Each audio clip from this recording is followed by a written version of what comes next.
பார்த்தீங்களா பாவைக்கு போடுற ஹெரி இதான் நாங்கள் இங்கே சம்மருக்கு வந்து பாவைக்கு போடுற ஹெரி. இங்கே அது லைட்டர் எல்லாம் கிடக்கு அந்த எரிக்கிற கறி கொளுத்துறது இது எல்லாம் கிடக்கு.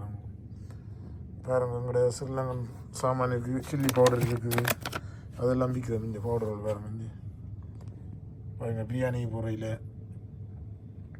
பார்த்தீங்களா பருப்பை பார்த்தீங்களா 2 பருப்பும் விற்கிறேன் பாருங்க. இங்கே பாருங்க எல்லாம் இருக்குது, பருப்பு உளுந்து பார்த்தீங்களா, பிரியாணி பவுடர் எல்லாம் விற்கிறோம் பாருங்க. இது வந்து கிரிப்ஸ் ஐட்டம் பார்த்தீங்களா, கிரிப்ஸ் பாருங்க, போட்டு கிரிப்ஸ் இதெல்லாம் சூப்பராக இருக்கும் சாப்பிட்டா. சின்ன பிள்ளைகள் கூட இல்லை விரும்பி சாப்பிடணும் பாருங்க. அப்படி இருக்குன்னு பார்த்தீங்க ஃபில் பண்ண அப்படி நீட்டாக இருக்குன்னு பார்த்தீங்களா. இப்போ